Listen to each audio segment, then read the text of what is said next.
tema que nos puede afectar a todos. Imaginaos, compramos una vivienda, sea en el Mercado Libre, sea de VPO, y empezamos a tener problemas. Problemas pues con los materiales, los acabados, vamos, problemas que se pueden tornar en una pesadilla. De hecho, nos consta, y el tema de hoy lo tratamos porque nos llegó una denuncia de una mujer que lleva 4 años luchando para que le solucione el problema de su casa, de una casa de VPO. Estamos hablando de problemas en la fachada, en el interior, bueno, muchos. Si estáis en esa situación, si no sabéis además a dónde acudir, pues atentos a este programa y tenéis ahí el teléfono. Tenemos además una invitada que nos va a aclarar puntos. Ella es administradora de fincas de Landaida Gestión de Fincas. Entra en el plató Ana Landaida. Hola Ana, Arratsaldeon, bienvenida. ¿Qué tal estás? Siéntate. Ana, esto de comprarse una casa que tú te imaginas, pagas un precio, no es barato. Y te imaginas que está todo perfecto. Y empiezan los problemas, las humedades. ¿Esto es habitual? Sí. Sí, ¿eh? Sí. Muy habitual. ¿Y puede pasar tanto en Mercado Libre, en vivienda de VPO, en...? Es indiferente. Pasa en todo tipo de viviendas que sean de nueva construcción. Da lo mismo quien sea el promotor. Si es una entidad pública, como puede ser el gobierno vasco, o si son promotoras privadas. Da lo mismo. ¿Qué tipo de desperfectos son los más habituales cuando entran en una vivienda nueva? Pues mira, los más habituales suelen ser los que se producen un poco por defectos de acabado y luego el resto suelen ser humedades, es decir, una mala solución pues a carpinterías exteriores, ventanas, entradas de agua para garajes, es decir, una mala resolución de todo lo que tiene que ver con la estanqueidad del edificio. Entonces son los mayores problemas que se dan. Bueno, vamos a hacer una cosa. Primero conocer el caso del que estábamos hablando. Una mujer lleva 4 años luchando para que le arreglen los desperfectos en su casa. Vive en Azpeitia, nos escribió una carta, un email, y a raíz de ese contacto pues nos hemos ido a ver cómo está la casa de Karim. Terminaron de construirlas en el 2011. Quiero hacer una pregunta del millón solamente. ¿Qué estaba pensando el arquitecto cuando esto lo dio para adelante? No se instaló la tela asfáltica para impermeabilizar los tejados, fachadas y terrazas y evitar de esta manera filtraciones y humedades. Obviamente la mayoría, todo el 99,9% estamos pagando más de 300 euros de calefacción porque al no tener la impermeabilización nosotros estamos aguantando todo lo que es el frío de la calle en nuestras casas. Tenés casas que en invierno tranquilamente no llegan ni a 7 grados. Las pérdidas y las fugas las tenemos entre lo que es fachada y tuberías. En realidad es un problema de construcción. Si estas viviendas se construyeron en el 2007, a nosotros nos tocaba una normativa del 2006 y estamos construidos con una normativa de 1979. Más de 115 desperfectos y una factura que asciende a más de 970.000 euros. De los garajes volvemos a las casas. Ya empiezan los portales con humedades, empezamos que hay problemas que las bajantes que tienes de agua empiezan a chorrear y empiezas a ver que ya tienes problemas en el tejado y empiezan los problemas de la fachada. Y se está pagando 490 euros de un impuesto del inmueble, un IBI, en unas viviendas de VPO. O sea, son impuestos muy caros y nos cuesta salir adelante. Muchos de los que ves acá, el 99% somos currantes de más de 12 horas al día. Esa es la verdad. Y tratamos de salir adelante como podemos. Cerca de 140 reclamaciones. Las instituciones competentes están sobre aviso, pero nadie les plantea una solución. Este edificio que veis aquí tuvo problemas, por ejemplo, de humedad. Le dieron un aislante hasta el piso, hasta el segundo piso. Duró 1 año y ya entraron las humedades de nuevo. Eso no es solución. Para poder acreditar su difícil situación han contratado los servicios de un grupo de arquitectos, algo por lo que han pagado 3.900 euros. Y es muy duro estar encima peleando por la vida debido a la situación económica que estamos pasando todos y encima tener que estar mirando el techo de tu casa y decir, joder, espero que no se me caiga encima. Qué desesperación, es que estábamos hablando encima de la rabia que da en una vivienda nueva, bueno, en cualquiera, si te la venden, que te la vendan en condiciones, ¿no? Pero en una vivienda nueva que se esté cayendo, fijaos. Oye, Karim lo que hizo es ponerse en contacto con este programa. Vosotros tenéis un teléfono que está a vuestra disposición, el 902-540-541. Si tenéis algún problema, llamadnos. Ana, ¿las casas de antes se hacían para que durasen más? ¿Las de ahora se hacen con menos cuidado? A ver, hemos tenido una época de boom inmobiliario que se ha hecho mucho y rápido. Y además la consigna era... ¿Y se podría la decir consigna era mal? beneficio, sí. La consigna era el beneficio y a cualquier costo. Entonces, pues se han hecho cosas muy mal y ahora están saliendo todas. ¿A dónde acudes si tienes un problema como Karim? Oh, a ver... Al primero a quien le tienes que pedir al primero que le responsabilidades. tienes que pedir responsabilidades es al que te ha vendido la vivienda, el promotor. El promotor. Claro. Pero evidentemente lo que tienden a hacer, bueno, tú siempre das un periodo de buena voluntad, por decirlo de alguna manera. Oye, yo te aviso, tú pasas, me lo intentas arreglar. Como ha dicho, por ejemplo, ahora Karim, te hacen un parche habitualmente, si dura un año o dos, luego ya te dicen que se ha pasado la garantía, es decir, te marean mucho, ¿no? Pero evidentemente es al promotor al que tienes que ir. Lo que pasa es que la ley sí que establece que tienes diferentes tipos de defectos, qué plazos tienen esos defectos para que tú reclames y a quién se lo tienes que reclamar. Los tenemos, vamos a repasarlos. Correcto. Es que la ley lo estipula, lo que estaba adelantando Ana, lo tiene Carmelia Azcoitia, es así, ¿verdad? Así es, hay una ley que establece qué profesionales intervienen en la construcción y cuáles son las responsabilidades de cada uno si algo va mal. Es la ley de ordenación. ¿Pero qué significa que algo vaya mal? Pues la ley distingue tres grupos de fallos, algunos más graves que otros, y las garantías que los cubren, pues claro, varían. Por ejemplo, los defectos de terminación de las obras, lo vemos. Imagínense un defecto en la pintura, suelos o azulejos mal colocados o problemas en cualquier otro acabado. En este caso tenemos un año para reclamar desde que nos entregan la vivienda. Después están los defectos que afectan a la habitabilidad de la casa, es decir, que impiden que haya condiciones aceptables de salubridad en la vivienda o en el edificio en el que estamos, como puede ser, por ejemplo, la aparición de humedades. Aquí la garantía en este caso sería de 3 años. Y en tercer lugar están los defectos de cimentación, vamos a ver. Aquí están, que afectan a elementos estructurales y que comprometen, esto sí, la estabilidad del edificio. Un ejemplo serían, por ejemplo, las grietas que pueden aparecer por una mala cimentación. Y estos sí, al ser de mayor importancia, tienen hasta 10 años de garantía. Ahora bien, de tener un problema como este, ¿ante quién hay que quejarse? Pues el máximo responsable, ya lo decía nuestra experta, es siempre el promotor. Es quien debe responder ante los problemas de construcción y primero hay que ir ante él ante cualquier queja o reclamación. Pero no es el único, porque en la construcción de una vivienda, en la edificación de esta, hay muchos otros factores que confluyen, como por ejemplo constructores y otros profesionales como el arquitecto, el proveedor de los materiales, como digo, hay muchos. Pero cuando se detecta un desperfecto es conveniente reclamar también al profesional responsable del fallo. Si el problema está en los cristales, por ejemplo, hay que quejarse ante la empresa que nos los ha puesto. Y en el caso de duda, el promotor es quien nos va a decir, quien nos va a dar la información y decirnos quién se encargó de qué. Eso sí, en todos estos casos el propietario tiene 2 años desde que aparece el defecto para reclamar su reparación. Pero ¿reclamar es tan fácil como parece? Ana, ¿qué pasa, por ejemplo, cuando está clara cuál es la escala? Primero acudes al promotor. Sí. Con la crisis hemos visto que un montón de promotoras han desaparecido. Sí. Te vende una promotora la casa. Tú vas a reclamar y esa promotora no existe. ¿O está en concurso? O está en concurso. ¿Qué haces? Pues lo tienes complicado, porque realmente... Por no decir crudo, ¿no? Efectivamente. Vale.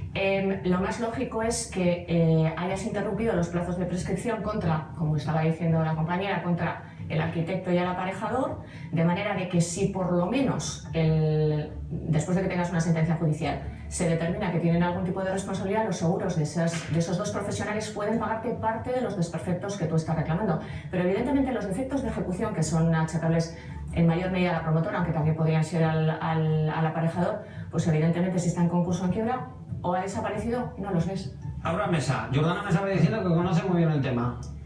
Sí, Porque os pasa, ¿no? Sí, nos pasa. En nuestra comunidad es un edificio nuevo, es vivienda privada y tiene 8 años la casa. Entonces nos empezamos, hace como 3 años o así, pues empezamos a ver, yo por ejemplo empecé a ver unas manchitas negras encima del baño, pero bueno, dije, pues era, yo qué sé, que no ventilo bien o algo, y ventilas más, ¿no? Pero al final ya veía como más, digo, ojo, qué raro. Y empecé a hablar con los vecinos, pues resulta, tenemos un movidón en el edificio que te puedes medir. Tengo aquí fotos de la vecina del ático. Y luego lo que nos ha pasado es que cuando ya nos hemos dado cuenta de que el problema iba más, se ha pasado la garantía. A ver, no exactamente. Entonces, bueno, vamos a llevarlo el tema a juicio. A ver, las garantías que hemos explicado en el programa al inicio son las garantías que establece la Ley de Ordenación de la Edificación. Y evidentemente son contra la promotora, arquitecto y aparejador. Pero luego tenemos el incumplimiento contractual. Evidentemente, si tú has comprado una vivienda y esa vivienda no está en condiciones, tú puedes alegar incumplimiento contractual, que tienes un periodo de 15 años, pero solo lo puedes alegar frente a la promotora. Quiere decirse que tienes que estar muy seguro de que esa promotora te pueda responder, porque si no, no tiene ningún sentido. Por ejemplo, en el tema que estaba comentando Katia, se llamaba Karin, estaba comentando que eran viviendas de protección oficial. Ahí lo tenemos genial, porque Visesa no va a quebrar. Claro, porque tienes... Ahí lo tenemos genial. Claro. Pero evidentemente son solamente esos los casos. Pero realmente el caso que estaba contando de Visesa no es excepcional.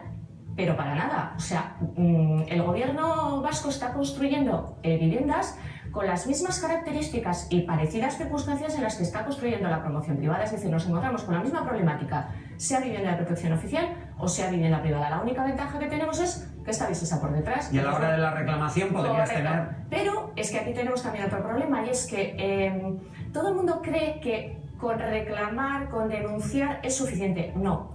Es decir, cuando uno quiere reclamar defectos que tiene en su propia vivienda, el que alega tiene que demostrar que existe el fallo. O sea, ¿Eso cómo se hace? Claro, o sea, yo me he comprado una casa, he gastado un dinero y de repente tengo que demostrar que mi casa está mal hecha. Tengo que ir a contratar un informe pericial que cuesta de media, pues vamos a rondar una media de 3.000, 4.000, 5.000 euros, un buen informe pericial. ¿5.000 euros un informe? Un informe pericial que nos determina cuáles son los defectos, por qué se producen, a quién son achacables y cuál sería la reparación económica de ese tipo de defectos. ¿Eso quién lo paga? En principio, el que lo reclama, es decir, el que ha comprado el piso o la comunidad de propietarios. Con ese informe pericial y en función de lo que dicen, te tienes que plantear el contratar o no a un abogado. Con lo cual, vuelve a sumar otro gasto más. Quizás hay mucha gente que no lo haga precisamente por todo el no, y por gasto. Desconocimiento. Es decir, a ver, hay gente que todavía te dice, no, es que estos defectos constructivos se lo puedo reclamar a mi seguro de la comunidad. No, tu seguro de la comunidad no te va a pagar defectos constructivos, no te va a hacer un informe pericial, no te va a hacer absolutamente nada de eso. Otros dicen, bueno, es que igual si pregunto a una constructora o a gremios que se dediquen a este tema, me puede hacer un pequeño presupuesto que me dice qué defectos tengo. Tampoco me sirve. Eso no sirve para ir a un juzgado. Con lo cual, claro, nos tenemos que meter en un buen informe pericial, en un buen despacho de abogados y luego ármate de valor y empieza el procedimiento judicial. Y mientras tanto no puedes hacer absolutamente nada en la vivienda. Ya, Ana, es que tenemos varias llamadas. Voy a dar paso a alguna de ellas. Muchísimas. Es que yo lo que estoy pensando... Ana, es que eso te iba a decir, la impotencia y el agobio. Te compras una casa, se te caen las paredes y encima tienes que estar pensando en gastarte 5.000 euros para hacer un informe, luego que si contrata un abogado. Pero y esto es desgraciadamente en personas que, si distinguimos entre privada y protección oficial, a una persona que le ha costado llegar a una vivienda de protección oficial, pues fíjate. Ya. John de Donostia, ¿verdad? Claro, sí. Aupa, John, cuéntanos. Bueno, pues mira, yo por ejemplo me compré una casa en Buenavista de venta libre y también tuvimos bastantes problemas de humedad, todo lo que es toda la comunidad, y decidimos ir a juicio contra la promotora. ¿Y cómo ha ido la cosa?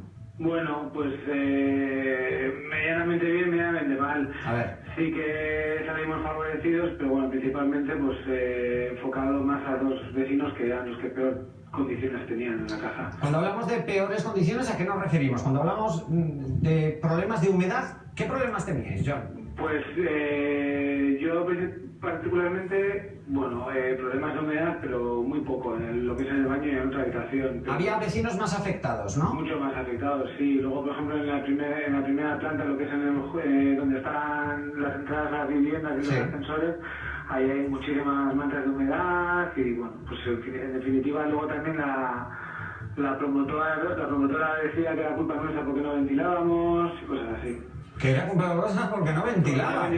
Oye, sí. Espera un momentito, John. Ana, hay que tener, con todo el respeto, pero morro, para decir a los vecinos que no ventiláis y tienes las paredes negras. Pero es que esto es el típico proceso que se repite continuamente, con lo cual tienen muy bien aprendidas las contestaciones, se saben perfectamente bien lo que te tienen que contar, cómo te pueden dorar el tema, pues para que vaya pasando el tiempo. John, ¿cuándo empiezan a aparecer? Porque claro, me imagino que iréis a comprar la casa, ¿la veis antes o sobre plano o no sé? ¿Cuándo empieza? Fue sobre plano. Sobre plano.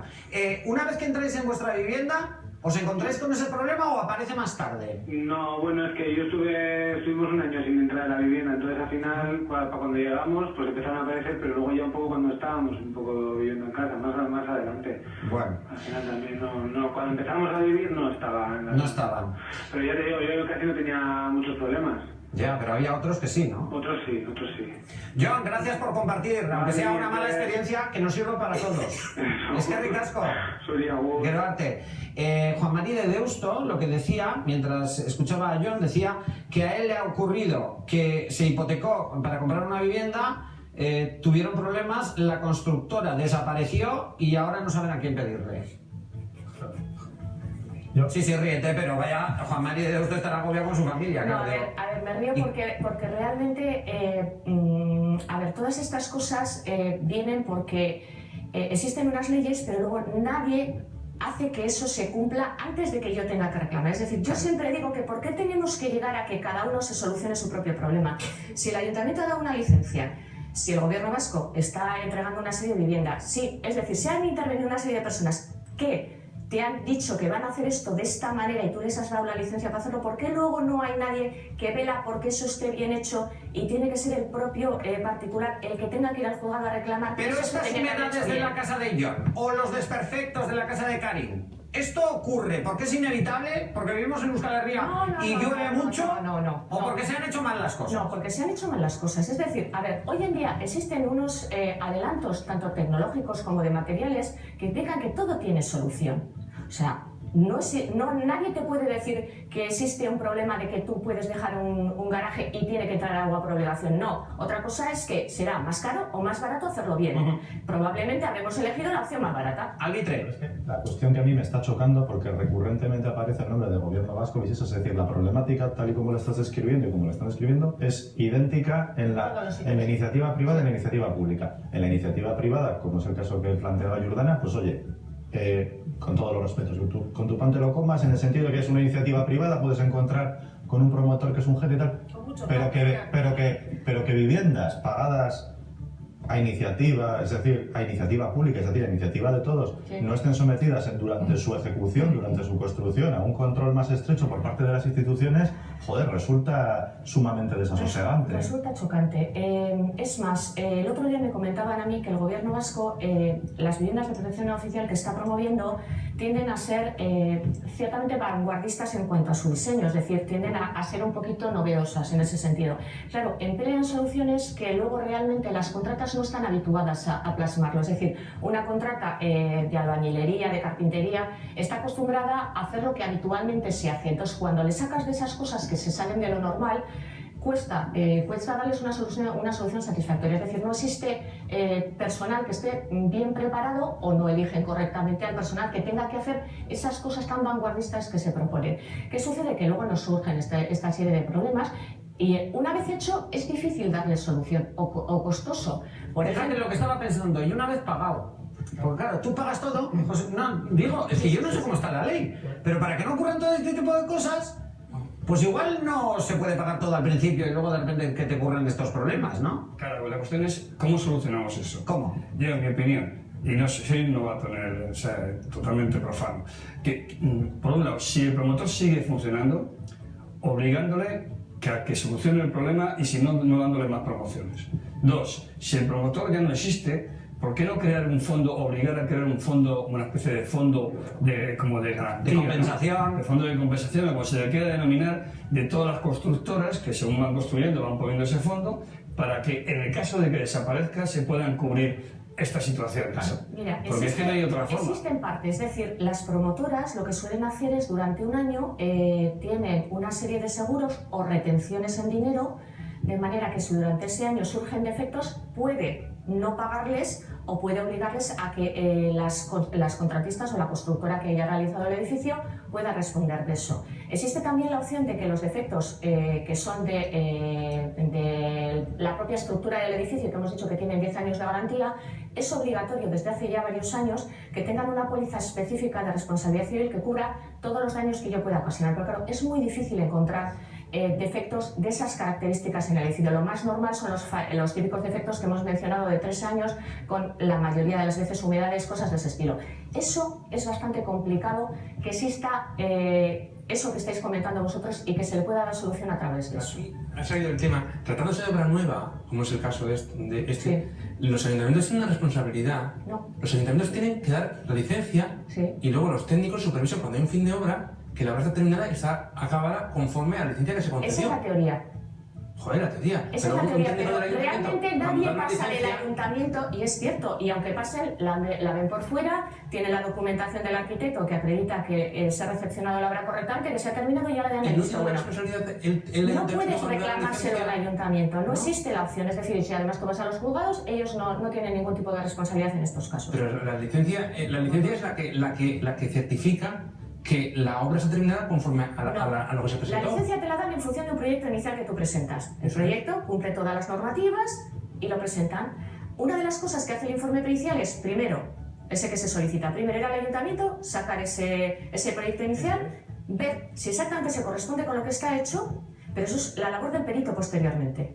El ayuntamiento no ha hecho nada más que otorgar la licencia, cobrar y decir que efectivamente Pero lo se que ha estaba diciendo la Pedro, documentación y que le da la habitabilidad. pero se supone que una inspección fin de obra, para saber si todas las cosas se han hecho conformes al proyecto inicial. En todos los ayuntamientos hay un área de urbanismo y hay una dentro del urbanismo hay una sección de inspección que cuando la obra está terminada, llegan allí y ven cómo se ha terminado, si se ajusta a la licencia concedida y si está conforme a todo. Sí, pero ha dicho en la teoría, Adolfo. Sí. Adolfo. En un periódico, cuando algo no va bien y tal, esto el responsable es el director. Aquí, en las obras, para algo está el arquitecto, está la constructora, pero está el arquitecto que de alguna forma es el responsable de que todo vaya según él ha planificado.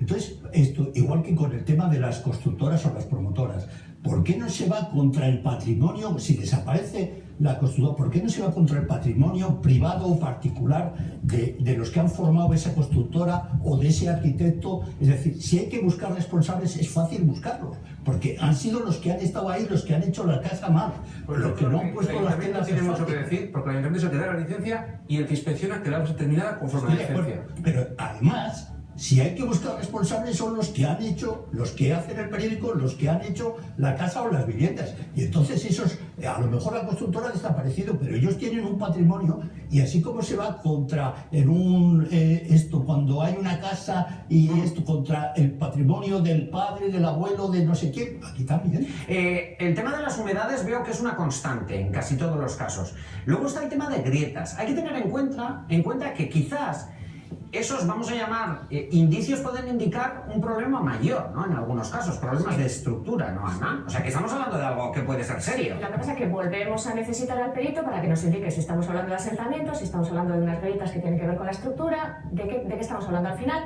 Es el técnico el que te tiene que determinar de qué estás hablando en cada caso. Me voy al teléfono a Elgoibar. Luis está ahí en Elgoibar. Arratsaldeon, Luis. Vaya, Arratsaldeon. Contanos, Luis. Mira, solo hay dos detalles que se pueden, y se ve de dónde viene la deficiencia. Cuando lo veo más, cuando estoy hablando de protección oficial, y saca la licitación cualquier vivienda pública, si el proyecto son 10, el adjudicado, el constructor que va a construir las casas están un 35% abajo. ¿Qué quiere decir eso? O hay una cosa, o los arquitectos que han hecho el proyecto no tienen ni idea de lo que están haciendo, o segundo, que para coger la obra han tenido que bajar tanto. ¿Qué es lo que pasa? Que es una cadena. Que al final todos los gremios saben lo que le esperan. Es decir, para cubrir sus gastos va a tener un 35% de lo que en realidad vale. ¿Cómo te haces?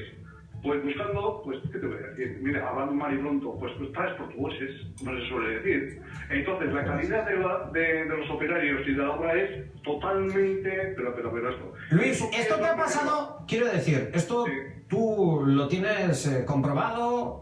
¿Es algo que has visto, por ejemplo, que es un problema? Sí. Sí, porque yo trabajo en un gremio. Y eso lo veo, es que lo veo diariamente. Y veo todas las licitaciones que sacan a nivel nacional. ¿Y esto afecta a las construcciones finales? Claro, pero al final se tiene que salvar como sea cada uno, entonces sabes quien pueda. Que es una guerra selva, eso es así. Y entonces tú vas a las obras y ves verdaderas chapuzas, y a mí hasta me da vergüenza. Me da vergüenza ver las chapuzas que se hacen. Entonces, ¿qué es lo que lleva? Y eso además hay una cosa. que ¿cuántas pymes han cerrado y se dice que están cerradas en Euskadi? ¿De qué es debido? Primero, Visesa le paga a los 60 días a la constructora y la constructora, si quieres entrar como gremio, cualquiera, te pagan a 180 o 210 días. Imagínate la cadena que lleva eso. El tema del paro también. Es decir, ¿cuántas empresas se cierran? Infinidad de empresas que van de gremios y se cierran. Entonces no hay control. El constructor ya cobra, aquí ya cobrará. Pero lo demás de la cadena es, primero, de eficiencia y calidad y de eficiencia y de cierre de empresas. Y lo dice alguien que trabaja en un gremio. Luis, Eskerrik asko. Eskerrik asko, brevemente, Adolfo. Sí, ¿te importa que llamen por teléfono para decir que no me compres la casa esa? Primero porque no tengo dinero, pero segundo porque mejor que se lo gasten en lo que quieran. ¿Verdad? Que después de los resultados... Ana, Eskerrik asko. Gracias.